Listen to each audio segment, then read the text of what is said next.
Xushxabar. Bu videoni butun O'zbekistonga tarqatinglar va nihoyat Umraga kelishlikka ruxsat berilyapti. Hozirgina bugun 10-mart 2026-yil Transport vazirligining qarori chiqdi aziz obunachilar. Endi bemalol Umra safariga kelib ketsanglar bo'ladi. Videoga bitta like bosib qo'yib, barcha yaqiningizga yuboringlar. Yaqindagina cheklovlar qo'yilgan edi hozirgi vaziyat bo'yicha va yana ruxsat berilyapti aziz obunachilar. Faqatgina Umra safariga Vazirlar Mahkamasining 668-sonli qaroriga asosan litsenziyasi bor tur firma orqali kelib keta olasizlar.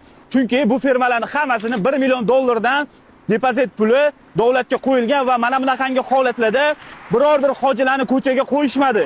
Hammasiga ovqat bilan, otellar bilan ta'minlashdi va davlatimiz rahbari tomonidan tashabbus qilinib, barcha vatandoshlarimiz vatanimizga qaytarilayotgan edi va hozirgina yana ruxsat berilyapti aziz obunachilar, foydalanib qolinglar. Ramazonning so'nggi kunlariga va Ramazondan keyin Umraga kelib ketish imkoniyati paydo bo'lyapti. Bu videoni barcha aqlga yuborib qo'yinglar. Salomat bo'linglar.